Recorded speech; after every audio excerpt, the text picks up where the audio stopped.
Good evening, Keto and Wrestling MJ Wrestling Shoots family. MATTROISE here with another live stream tonight of Dark Side of the Ring season finale, season 6.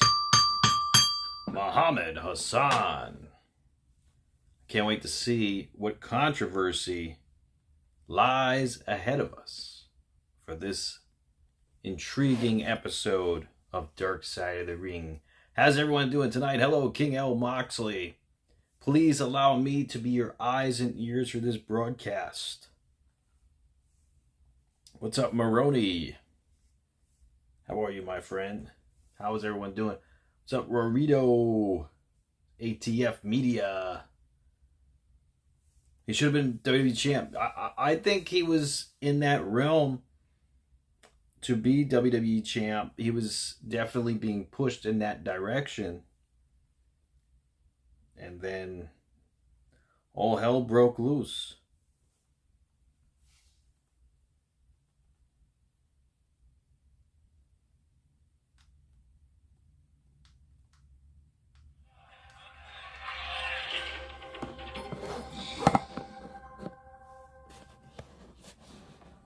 Here we go.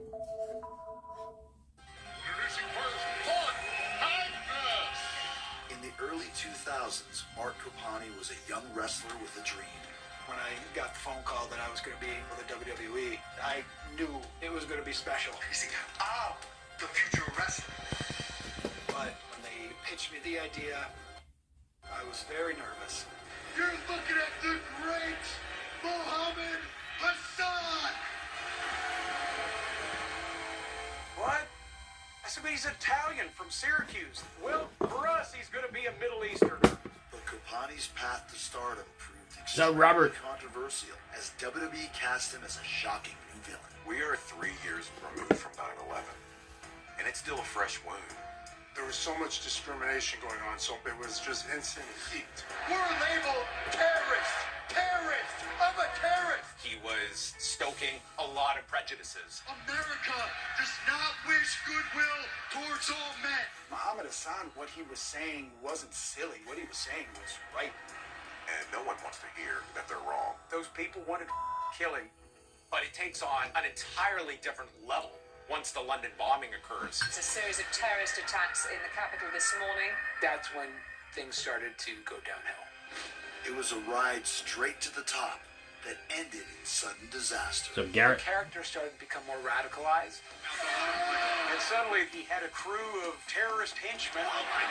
That's what blew everything up.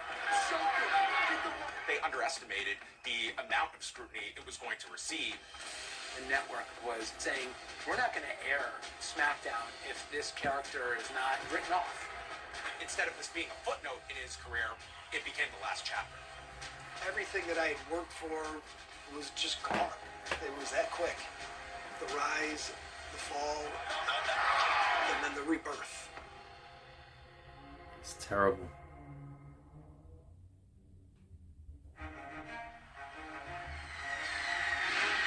Following WWE's unparalleled success in the late 1990s, in the early 2000s, the company struggles to find a footing in a new era. The WWE was in a transition period. They had lost Stone Cold Steve Austin to injury and retirement. They'd lost The Rock to the movies. And they were trying to find their next major superstars. Hello, Kentuckian, and welcome to Ohio Valley Wrestling! Ohio Valley Wrestling was a local wrestling promotion and training center here in Louisville, Kentucky to serve as a developmental or a training program for aspiring WWE wrestlers. That's the trajectory that Brock Lesnar had taken, and John Cena, and Randy Orton, and Batista. If you had the athletic background, the size, the personality, we could show you how to be a successful pro wrestler. I'm Jim Cornette, and I was one of the trainers of the wrestler that would come to be known as Muhammad Hassan. When Mark Copani came in, he was 21 years old, he was in good shape, he had good looks, and you could see that he had a great amount of potential. What is it coming I was always athletic, and I always played sports. So wrestling kind of combined all of that for me. Feast your eyes, fantasize on this year's model, Mark Magnus. Mark's character was like smug, arrogant, I'm better than you in every category type thing. My name's Chris Mordetsky, but you probably know me better as Chris Masters the Masterpiece. Guys, a work of art. Mark was the OVW champion at one point. Obviously, not bad. Jim Cornette looked to Mark in a way that would help give him an opportunity to get signed in WWE. Magnus up and In over. 2 years, he had gone from the lowest guy on the totem pole Another fit. No, wait a minute. Yeah. to a main event wrestler in OVW. And all of a sudden, I get a call from the WWE office saying they wanted to make him an Arab. I said, but he's Italian from Syracuse. Well, how is this going to work? Jim Cornette told me what they were looking for. Didn't really know how I felt about it at the time, but this is a big opportunity, and not many people have a character that's handed to them. So there was no doubt about it. I was going to do the character. My name's Mark Copani, and in 2004 and 2005, I played the character Muhammad Hassan on WWE. Mark was very dark complected. He has the dark hair. He can look like a stereotypical Arab villain in a movie. Oh yeah, Jimmy, it's gonna be that good. So now Mark Magnus is no more, and instead he is Muhammad Hassan. Praise Allah. When I told my family that I was going to be an Arab American, they definitely were trepidatious about the fact that I was going to be portraying another nationality, one in this country at the time that was particularly not trusted and even hated. Oh, wait a minute. The crowd have turned their backs on these three disreputable individuals. The character of Muhammad Hassan is a direct response to the horrific and tragic events of just a few years earlier.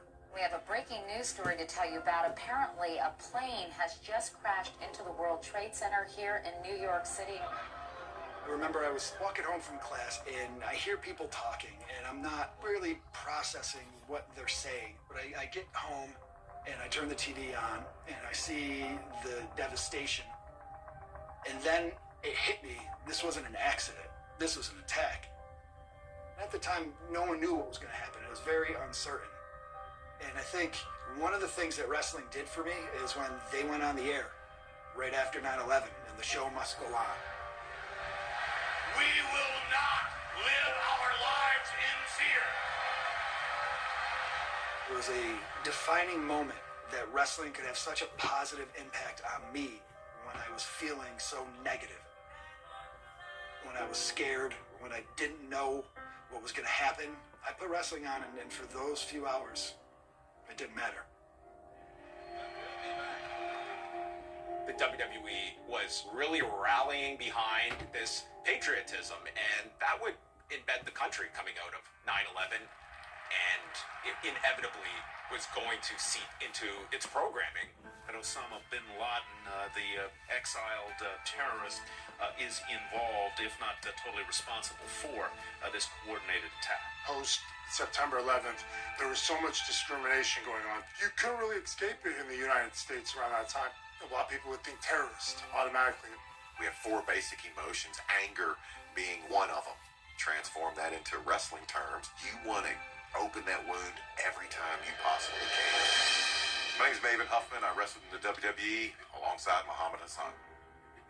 In 2004, 9/11 is still fresh on the minds of a lot of people.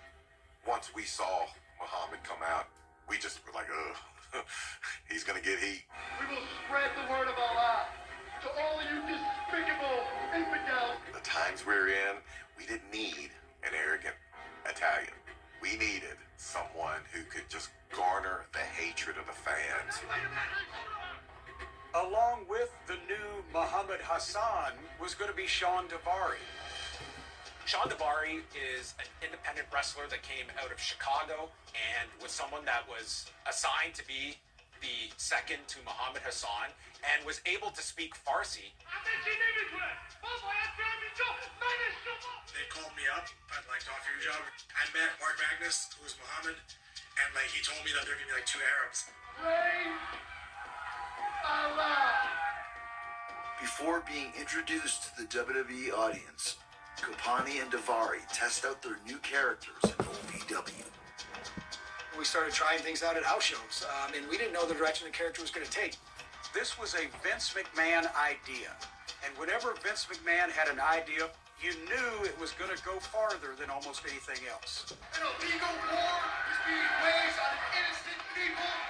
At one point, it was very stereotypical, like we're going to raise the price of oil. We were going out there just trying different things to see how much heat we could generate from the crowd. I grew up in the era with the Hulk Hogan and Ricky Steamboat and Randy Savage. It was these larger-than-life characters. Wrestling has always skimmed the surface of political events in the modern world. Iron Sheik and Nikolai Volkov were cartoony with the accents, and I don't think Muhammad Hassan was any different when we started. It wasn't until we started filming the vignettes, and that's when the character took shape. WWE decides to introduce the character through pre-recorded segments that will air in anticipation of his in-ring debut. My name is Muhammad Hassan. Vignettes were a critical part of storytelling for WWE. My name is Michael Leonardi. I am a former writer and producer for World Wrestling Entertainment. It was our opportunity to present to the world this new character, and it played a huge role because it would really help them get off to a great start. Don't confuse me with acts of terrorism here in America. That's when it clicked for both Sean and I that this wasn't a foreign character. This was an American character of Muslim or Arab descent. 9/11 changed everything for me and my people. Who, rightfully so, is disgruntled. For Arab Americans, there is no equality. And discouraged and angry about what has been going on with his family and his community since 9/11. But because we're of Arab descent, we are singled out. These were really set up to highlight situations in which his character would experience biases or prejudice. Muhammad Hassan is presented in the light that just because of my nationality does not make me a terrorist. He was the antithesis of all of the stereotypes. But the day before Hassan's first appearance, controversy is stoked. On an episode of Sunday Night Heat, you had your broadcasters Todd Grisham and Ivory teeing up Muhammad Hassan's debut. Also tomorrow night, Muhammad Hassan makes his debut in the ring on Raw. What does that mean? How are you going to get to Huntsville? I'm driving. Good, because I don't want you to be blind.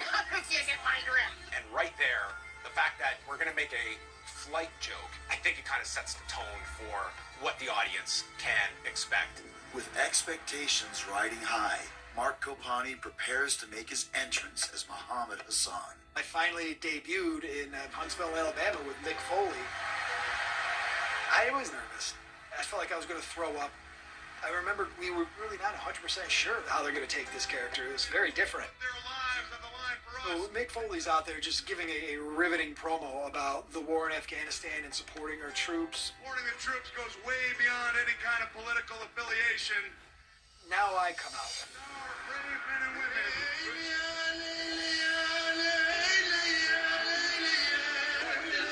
And as soon as that music hits and as soon as you step through that curtain, it's go time and it's business. And I interrupt Mick Foley, and I am contradicting everything he says because this is my truth. It's people like us that are the real victims of this war. None of you people are real patriots. And instantly, you are telling the audience, if there was any confusion from these vignettes, you are instructed to hate Muhammad Hassan. I am sick of hearing you express your admiration for these troops. These gutless cowards. Now you're pissing me off. Here was somebody very clearly being presented as a villain because he was attacking Americans. I don't think Vince McMahon was trying to tell a complex story. Arab American, disgruntled, anti-American, boo, heel. He may even be justified in what he is saying, but he is anti-American. And I feel your patriotism at every airport, and especially right now. It worked with the fans because they really did not like somebody coming out and telling them that America didn't have all the answers. When I came back through the curtain, I think a lot of people were very impressed, and I think a lot of people were very excited about the potential of this character. I knew right away they were going to push him to the moon. He's got the look, he's got the skill, he's got the knowledge. Hi, this is Gene Snitsky, and I used to work with Muhammad Hassan. I can't remember anybody getting that much heat since the Iron Sheik. The animosity of people. Like, they literally wanted to grab him and beat him. It's crazy. Over a wrestling character. He just had that aura about him to where people just didn't only hate him, they wanted to kill him. Jeez. This episode's getting real juicy here tonight. How's everyone doing tonight? We're on commercial break. We got Jeff in the house. I'm doing good, Jeff. How you doing? How you feeling? Rapper, what's up, gamer guy?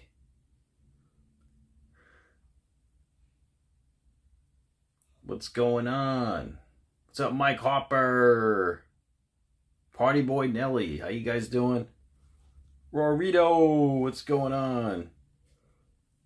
Yeah, Memorial Day was great. How was yours, man? Yeah, I didn't live stream yesterday. I was just with the fam having a good time. Yep, getting some good barbecue. It was great. How you doing, Nathan, on TikTok? Steffi Vacourt, that's right, Moxley. Yeah, she's dominating. She's nice. Oh, thank you, Moxley. BJ Penn, why, Rory? Why is BJ Penn arrested? That's crazy. And Moxley, hey, I would love for Vince to buy back WWE. Because TKO, they're just money hungry and greedy. The regular family can't afford to go to wrestling anymore. WWE anymore, rather. I mean, it's a shame.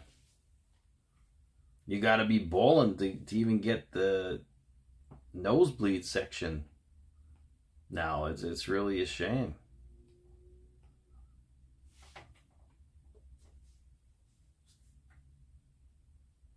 That's interesting. I didn't know Muhammad Hassan was of Italian descent. I learned that last week during the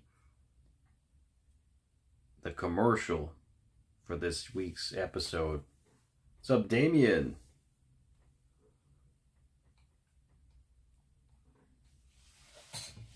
Yeah, exactly, Moxie. Vince grew up poor in a trailer park. That's why he was so generous with the ticket prices in his heydays. Yeah. Thanks for the follow. Thank you, Damien. Yeah, it's he remembers. You know, he knows what it's like. ATF Media, you thought he was Swedish?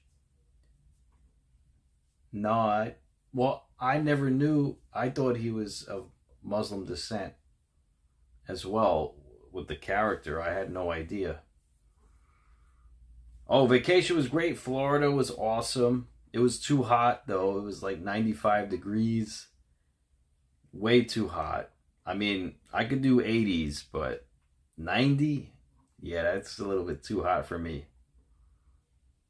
Yeah, it's a good show, Rory. I'd say the Wrestling Family Show. Yeah, I mean, yeah, a lot of good information in there. I mean, I like the intro. The intro could have some music if you could put that in there. And perhaps if you want to do maybe subtitles or... Because I know most of your show is in Spanish, but I could tell it has some good meaning to it.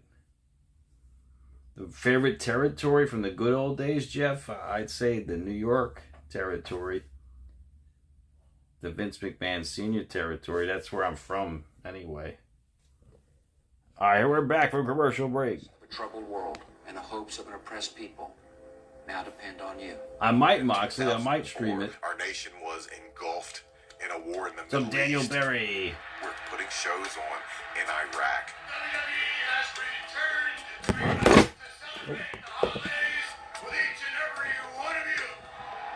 Patriotism is huge in every aspect of our lives. Add wrestling to it, it just amps up the volume tenfold. WWE has the balls to God to press still more. So then when they heard this guy who might look like one of the terrorists going out basically saying, I had nothing to do with 9/11. I'm portrayed as the bad guy. Sheamus was nice, Albert. You don't really care what he's going to say.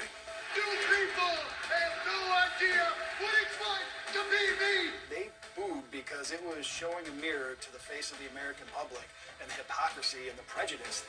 America has literally ganged up on me and our Arab American brothers.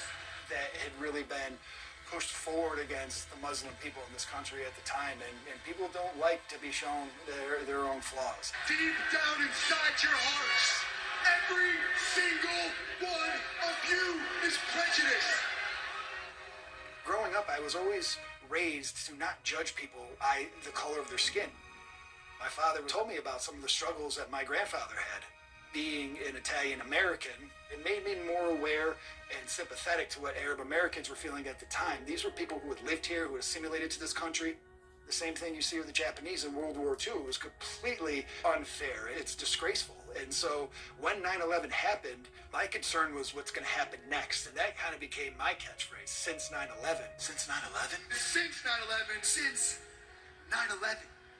I was the good guy in my own story. I was the hero. I was the one fighting for the injustice of my people. But the irony of that is we were still a heel team. You know, Sean would distract the ref. Sean would slip a bell in.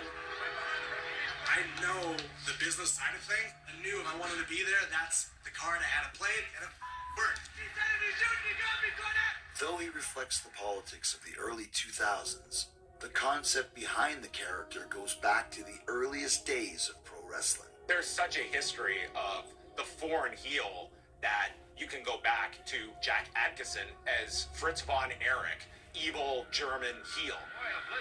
Karl von Hess, who served in the U.S. Navy, that's suddenly portraying a Nazi. Wow. One thing that was easy to do is tap into our tribalism as humans. It was a very easy, very kind of low-hanging fruit way to create a character that Americans could boo. But the company is playing with fire, and as history shows, not every attempt to bring politics into wrestling is enjoyed by the audience. The last time that Vince tried to do something like this, it backfired spectacularly. In 1991, the idea for WrestleMania was going to be Hulk Hogan, the American hero, defending the WWF and its championship from Sergeant Slaughter, the former G.I. Joe, the former American hero that had become an Iraqi sympathizer. Soon, Hulk Hogan, it's gonna be your burial. Vince McMahon believed they would sell out 100,000 seats, but a few weeks before the event, they had barely sold 10,000 tickets. Whoa. It bombed. Whoa. The problem was the Gulf War was ongoing right at that time, and the fans didn't want to see it. But in 2005, Copani and WWE are committed to making sure that this time the storyline does work, with the company insisting he stay in character at all times, even in public. We always had to maintain not only the look of the character, but really the personalities of the character. So it got a little shady sometimes. He got to really experience what it was like being Arab American in the United States of America in 2004 and 2005. We experienced what a lot of people were experiencing in America at the time. When we would travel, Sean always got stopped because his last name's Davari, which is a Persian name. Copani never got stopped. We were on an airplane, and the look on people's faces, the fear, people in the back of the plane that were calling their families to tell them that they love them in case anything happens. Wow. One time we were in San Francisco, and a young mother with her child takes her completely off the path that had plenty of space to walk clear around us. The way that people looked at us, you just always had this uneasy feeling that there's potential for something dangerous to happen. Once he saw what Davari went through, once he saw just how people were going to see him, I think it changed him. He was speaking from the heart. from those promos. I'm just like each and every one of you. I was born right here in this country. It really made it easy to feel the injustice because these people didn't even know us. And the way that they looked at us and they judged us, well, when we got out into the ring, that was how everyone in America looked at us. There were a few times where things could have gotten real. We were in Australia with a bunch of the guys, Gene Snitsky, Chris Masters, and a group of young men who were Arab or Middle Eastern approached us. They knew who we were, and they knew the characters we were portraying, and they were very angry. They were saying to us, "You're not really Muslim, are you?" Like, they were ripping into us, and it became a heated exchange. Made me realize that there could be people that took offense to these characters. The fact that a non-Muslim was portraying that character. I remember like thinking to myself, if something happens, we are so outnumbered here that it's either gonna take like hitting somebody with a chair for real or like smashing a glass over somebody's. Like, I'm thinking it's gonna get like rough. It de-escalated quickly because I'm surrounded by 6'10" giants. The irony is that those guys were right. In our minds, we're playing these characters, we're generating heat, we're finding success, but it was one of the first times I had second thoughts about, is this just a character? And that's when it became too real, and that's when the lines between wrestling and reality no longer existed.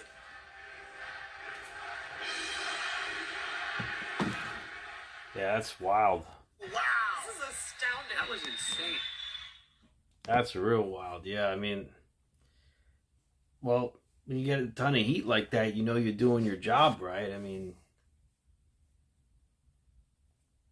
that's crazy. What's up, Garrett Light?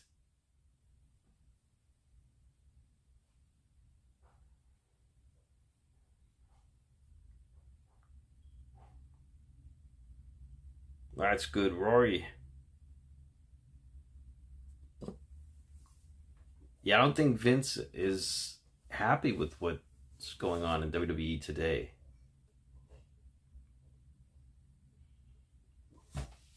Jeff, marshmallow pizza party. I don't know about that. Well, you enjoy it. Sounds like you're going to have a great time. But yeah, what a character to portray, huh? I mean, can you imagine portraying such a character in that day, that era? I wonder what happened, like why they had to pull the plug so fast on this character, because they were pushing this guy to the moon. You know, he was getting pushed like crazy. I remember he was wrestling Shawn Michaels. He was wrestling the Undertaker. I mean, he was getting pushed. He was becoming a top heel in the company.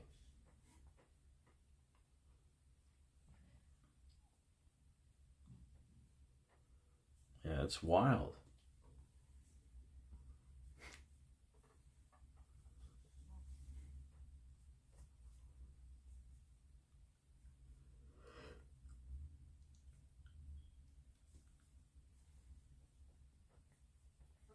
Kurt Hennig, Jeff.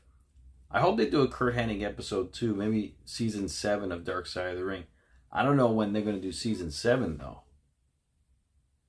But that should be interesting.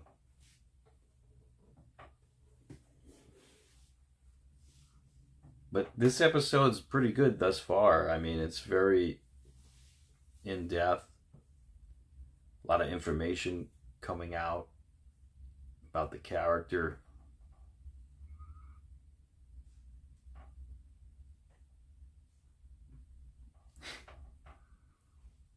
Hey, Triple H, you know, he wants to be seen.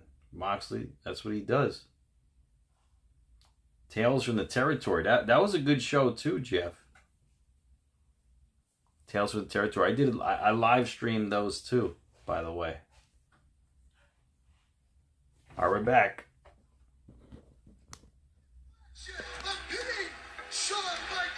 As Muhammad Hassan rises to the top of the card, Mark's sudden success doesn't sit well with the other wrestlers in the locker room. That era of wrestling was definitely a tough era to be a new guy. There was a close, tight-knit group of veterans, and I remember walking in, and there's just locker room etiquette. You have to shake everybody's hand, and I was 24 years old, very green, and I really didn't know how to behave. Getting that push to the moon was always a bunch of the guys that felt like you were stealing their spot.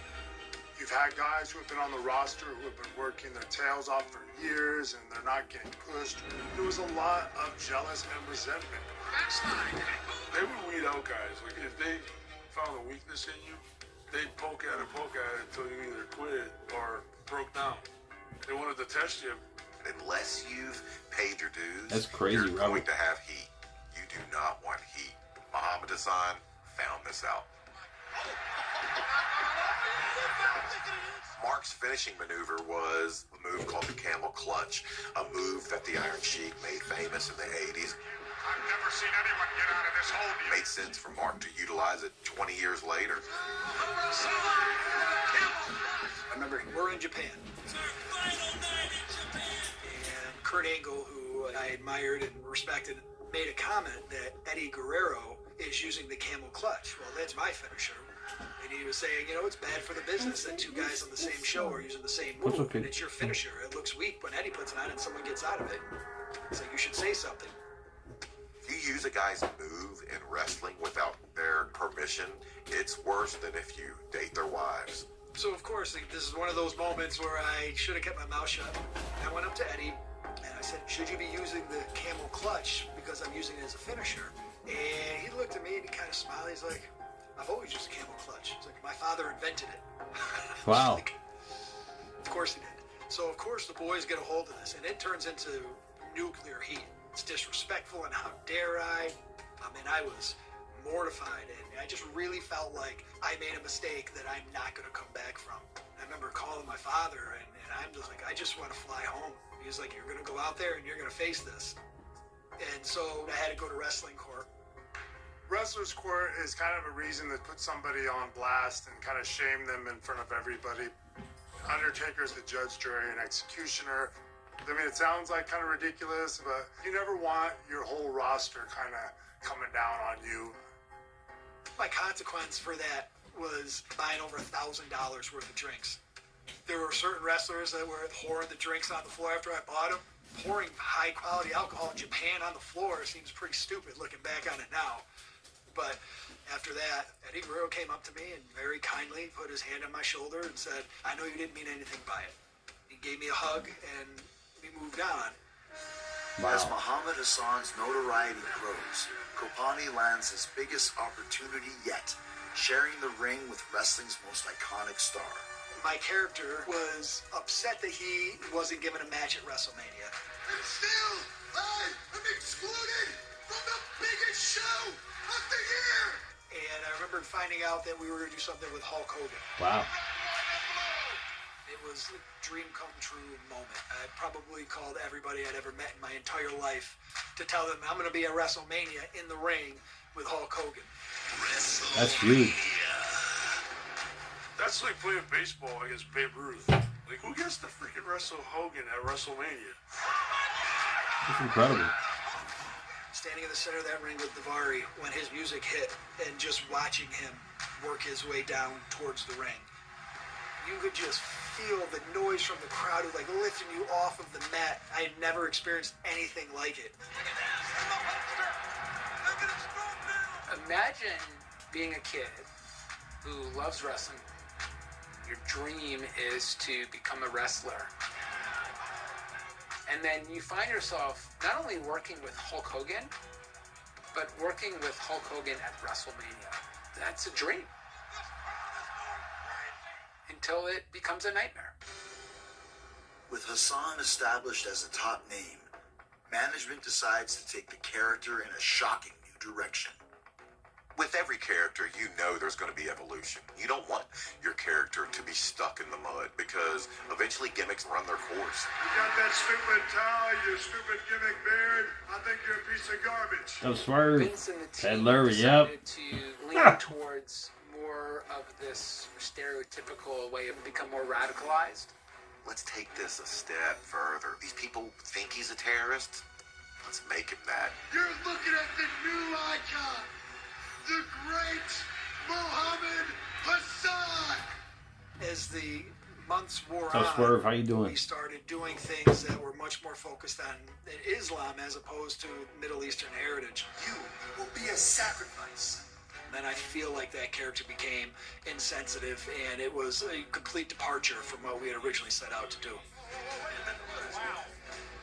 Now I have a bunch of men who are carrying out my bidding. I really pushed back, and I did take that to Stephanie McMahon, who was really the writer that I was working with most on SmackDown, and she kind of put me in my place. It was, this is a huge opportunity for you. Basically, shut up. We know what we're doing. Yeah, they know what they're doing, all right. What makes Sam Adams? They know what they're doing. That's why they had to pull the plug. Let's not forget that Stephanie was responsible for Stardust. Like, what? What was she smoking? Stardust?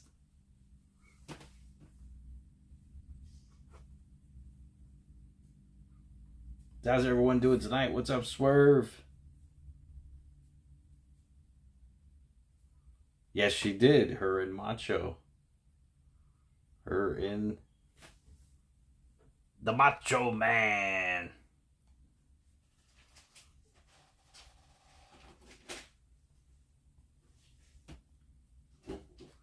Yep. Hey, that's wild, you know. Can you dig it?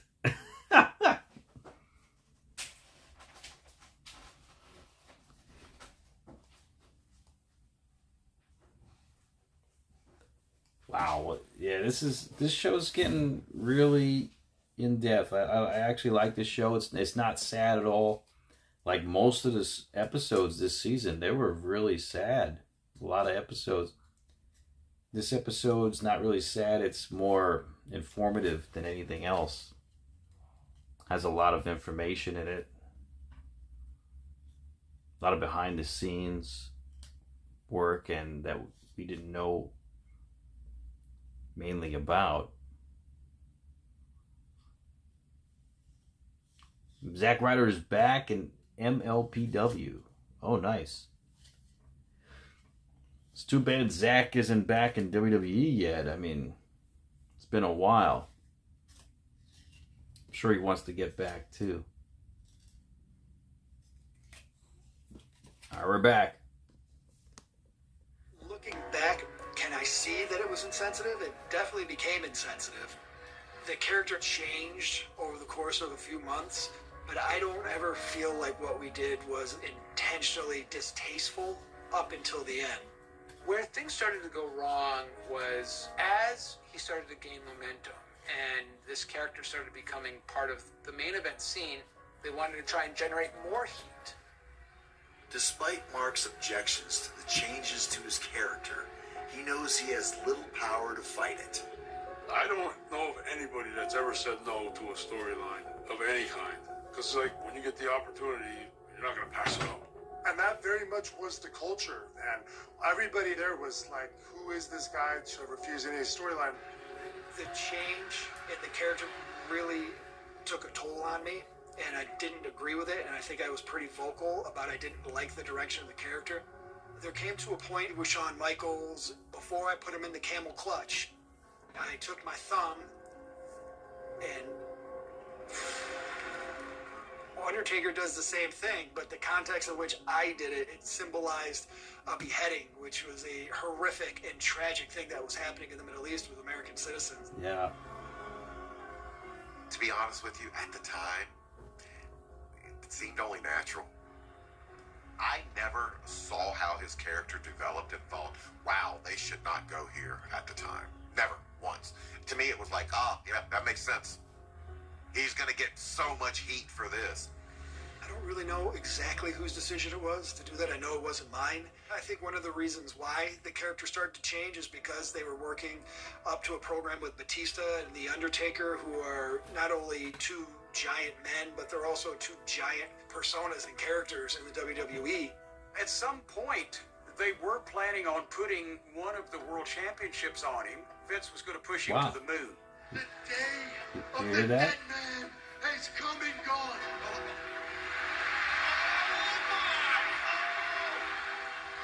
The angle that we were working with The Undertaker was going to build to a #1 contenders match.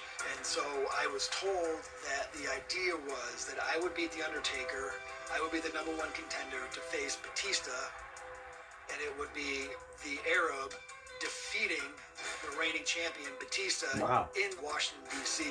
Kind of like the big FU to America. Wow. That was the plan that was ran by me. Obviously, it didn't turn out that way. It was Daivari versus The Undertaker. Shawn got the crap kicked out of him.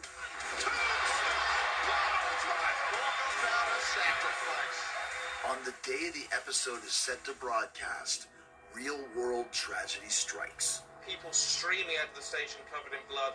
This was a highly sophisticated, coordinated terrorist attack.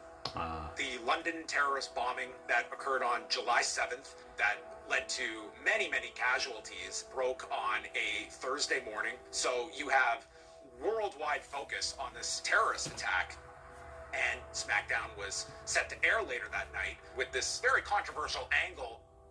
So in the immediate aftermath, WWE decides it's going to run as is, and they were going to add a crawl throughout the show, essentially giving a warning to the audience. I think they underestimated the amount of scrutiny it was going to receive. The realism and the imagery all got tied into what had happened in London. It was Daivari versus The Undertaker, and so Shawn sacrificed himself, and I had just this evil look on my face that I dropped to my knees and I raise my hands and say, praise Allah, and suddenly men come storming out from behind me. Hit the ring. I do this, the beheading symbol.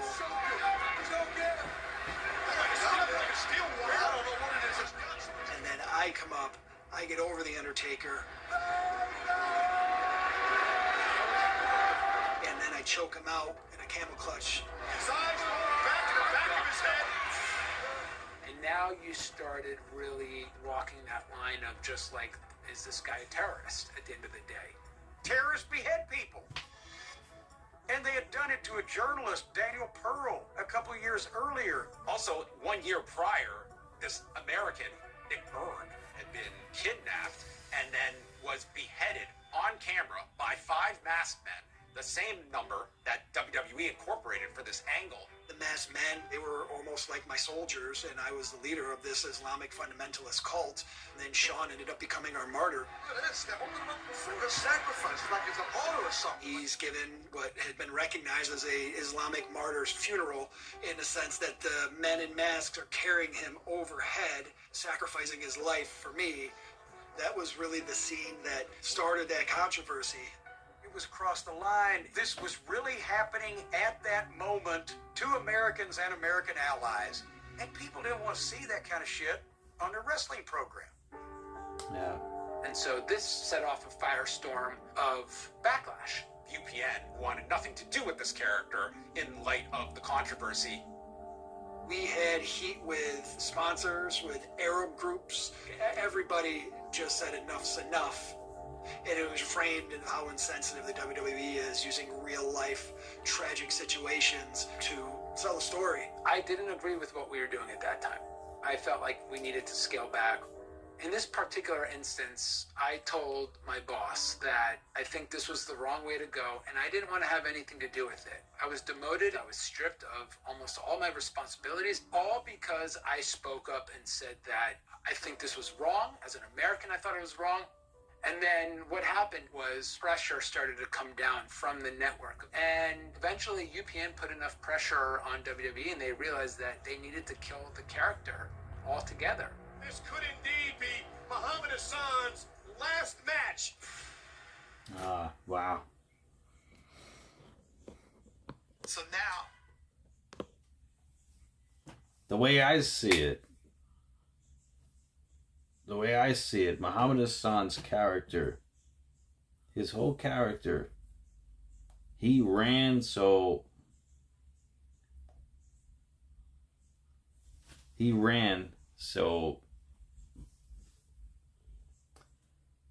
when they came out with the character several years later with Jinder Mahal. Jinder Mahal could walk. Jinder Mahal, it's like he took that character and he actually made that character the world champion. It's basically what they were trying to do with Muhammad Hassan. They just did it with Jinder Mahal a decade later.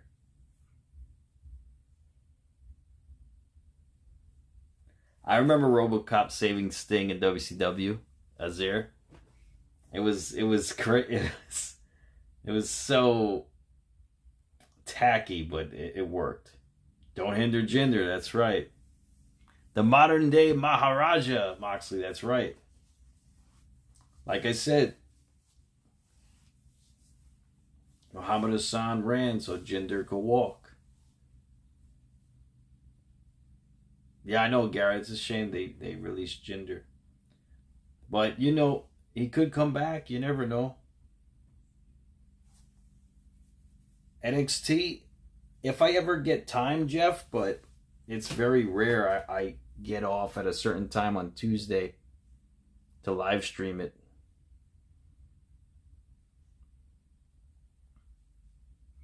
Yeah, Robert, yeah, so that segment with the London bombing, that's what killed the character. Things got too real.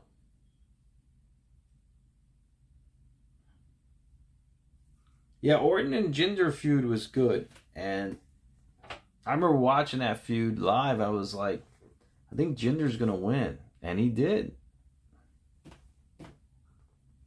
He did. I had a feeling Jinder was going to win. And he made history. The 50th WWE champion. I mean, that's unprecedented. He made history. His name will live on forever. As long as that company stays intact. Yeah, Moxley, he was champ for how many months? Like 6 months or something. Like he wasn't a one-trick pony. He was champion for quite a while, actually. He did good. 170 days. That's a long time. Yeah, it's like 6 months or so. Almost 6 months. Yeah, that's impressive. He came a long way from 3MB. I mean, to being a champion, WWE champion nonetheless. That's the main champion, not even world champion, the WWE champion. I mean, that's the main championship. That's the top championship.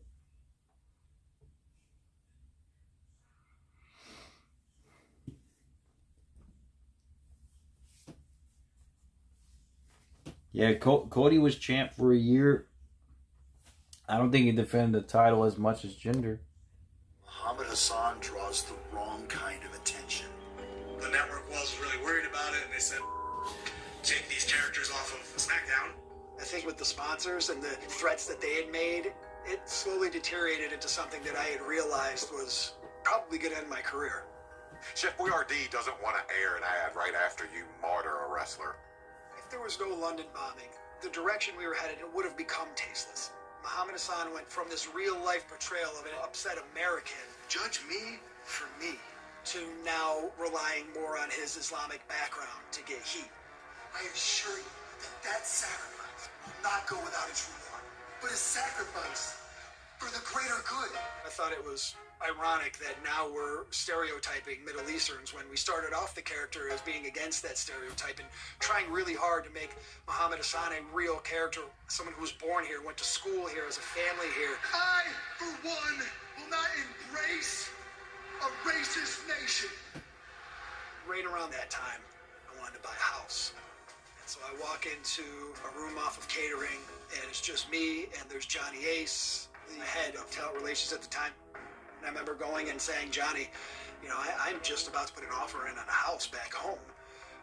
What's going to happen? And he looked me dead in the eye and he said, don't buy the house. Don't buy the house. And that's when I knew that we're not going to be fighting this, that we were done. At least he was honest. Sponsors and the network pressuring the company to drop the character, Muhammad Hassan's fate is sealed. We weren't allowed to be on TV. We weren't allowed to be on SmackDown or Raw. The only thing we were allowed to do was a pay-per-view. My family was sitting in the front row in Buffalo, New York, where I went to school, where I first got the bug to want to be a wrestler. Everything kind of came full circle. That was the last time I was going to be in a WWE ring. I mean, if anybody was going to take me out, having to be the Undertaker was an honor.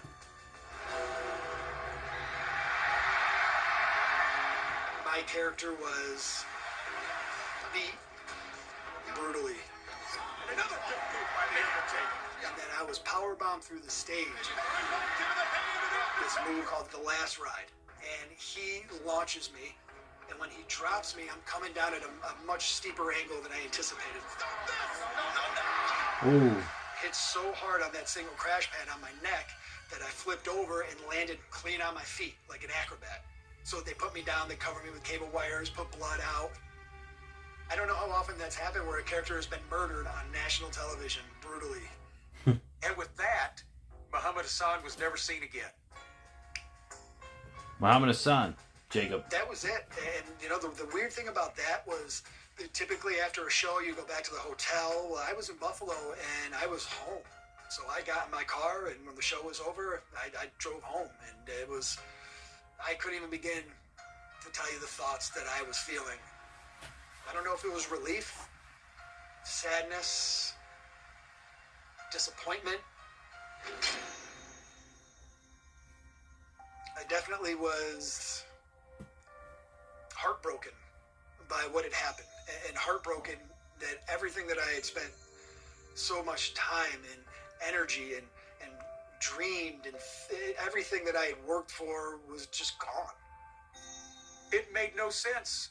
He did what he was told because he was being paid money and he had a dream job that he wanted to fulfill.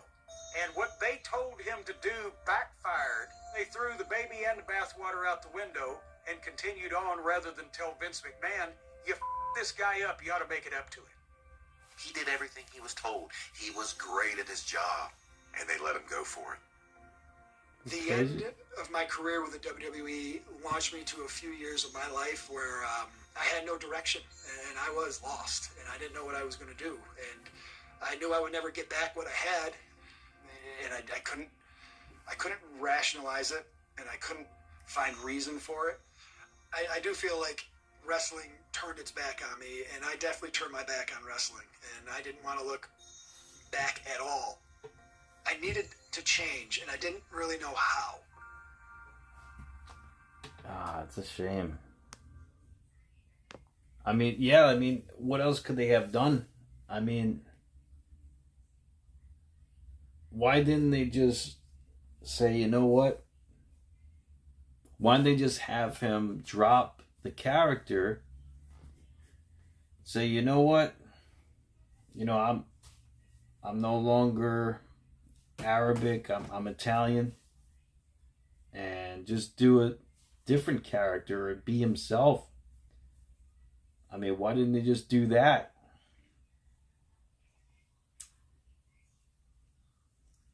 Or put him under a mask or something. I mean, they could have done something with him. They just let him go like that. I mean, he was a good talent. He had a good look. He could talk on the mic. I mean, yeah, put a mask and call him Mr. America Azeri, right? Exactly. I mean, what? I don't get it.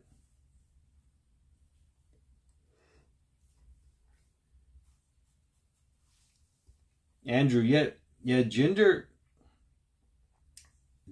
was, he had a lot of charisma when he was champ. He was the top heel in the company. He really was, and he really embraced that character. Hulk Hogan, oh yeah, he was definitely a bigger draw than Cody. I mean, Hogan's one of the biggest draws in the history of the company. But I don't know. Maybe Roman surpassed that. Roman.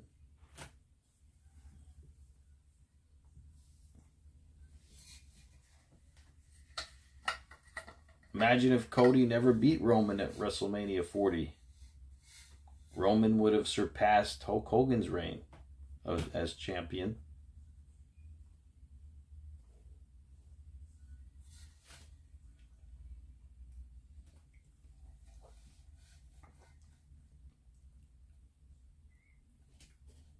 Stone Cold, definitely. Moxley, bigger needle mover. Absolutely.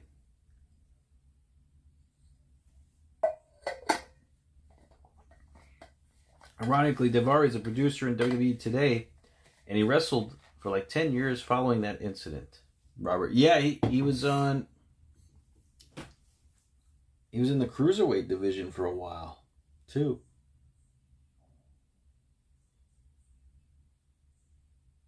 And they named, you know, they called him by his name too, Daivari.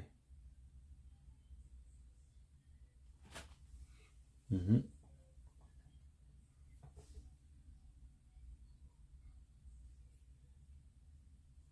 John Cena, definitely. Moxley. Living in Los Angeles, Mark Copani steps away from the world of wrestling. I was pretty secluded in LA. In the moment, it was survival mode. It was living day by day.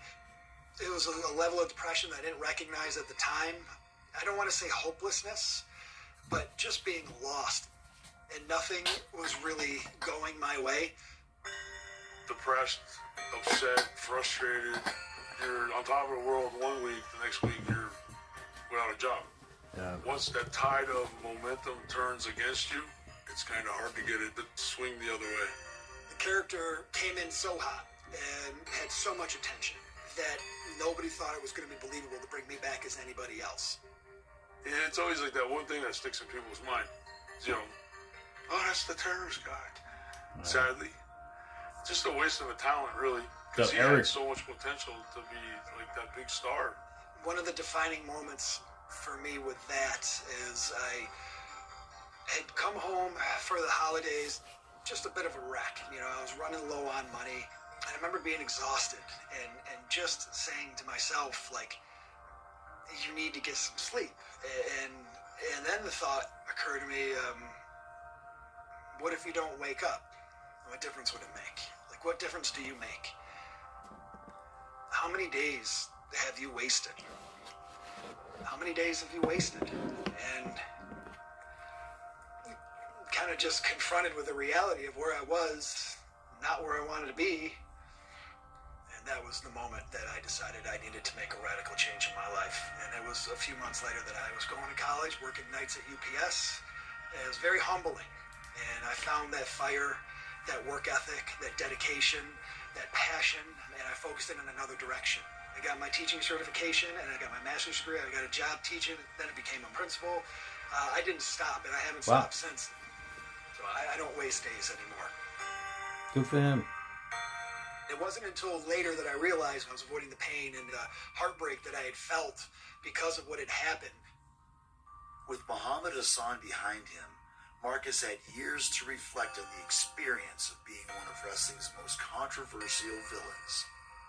It probably wasn't until almost a decade later that I really started to appreciate the journey that I had had and the career that I had had, regardless of how it had ended. And then at that point, it didn't matter how it ended. It's always easy to say what if. I think Muhammad Hassan's outcome was set in stone from his very first promo. This is no longer the land of the free. And it has nothing to do with talent, skill, ability, appearance. It has to do with the culture we lived in. I feel bad for Mark because the man was talented. The man was good. The man was gifted. I will fulfill my destiny as the first Arab American to be champion. I made the decisions to play that character, and I've had to live with it. So I don't have any ill feelings about it. I don't hold grudges. It's just the fact that I got to experience that, and I got to live that. And I had dreamed it for so long to make that dream a reality. This is something that I am very proud of. But either way, that character was not long for TV. The world was changing around us, and eventually the world looked like it does today, where that type of stereotypical, insensitive portrayal of any nationality in this country is frowned upon now, and it should be. Sean is an agent in the WWE now. Sean has a great mind for wrestling, and he just gets the storytelling aspect of wrestling. I talk to Sean all the time, and he's doing very well, and I couldn't be prouder of him. To be honest, it worked out better for Mark because in the intervening 20 years, he's had a normal job in a normal place. He's highly thought of in the community. He's probably been better off in the long run than all the crazy shit he would have gone through in 20 years in the wrestling business. So I'm happy for him. If I could go back and do it all again, I absolutely would do it. I'm the man I am today because of those experiences. Muhammad Hassan didn't define who I am. That character stays in 2004, 2005. Everything that's happened since is me. Now, I'm the director of human resources in a small city school district. And I impact over 3,000 kids every day. And the only way I got to this point is because of the epic failure that I had and that realization that it doesn't matter what your dreams were. It doesn't matter how it ended. You always have a second chance. I don't think my best days are behind me. I think that they're in front of me. I'm still looking forward to doing some big things. Hey, good for him. Good for him. That's great. He showed he's got determination to keep going. And hey, you know, he made a name for himself in the school district, and good for him.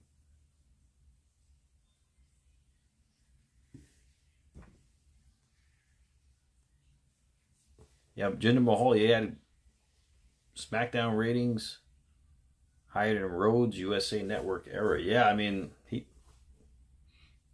was the top heel at that time. I mean, and more fans were watching back then than now, I think.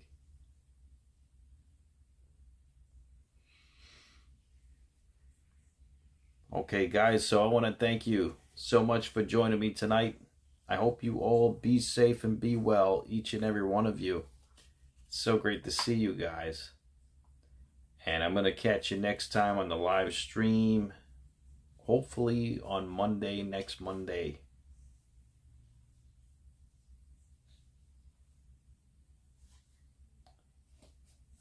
Yeah, I'm gonna do Raw, and I'm gonna try to do SmackDown, but I'm definitely doing Raw. See you next year, ATFPD. Yep, for the next Dark Side of the Ring. I should go on vacation again, Moxley says. I don't know. We'll see.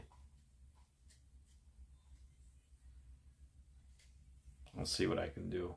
But yeah, whenever I have time, I will be live streaming. But definitely Raw. Definitely Raw. I'll be on live for Raw. Okay, guys. Have a great night. Be safe and be well. Yeah, Garrett. Tonight's show was good. You too, Robert. Be safe. Be well, bro. Hope everything's going well for you and your family. Moxley. Azir. Garrett. Good night, everybody. MATTROISE signing out. Be safe, be well.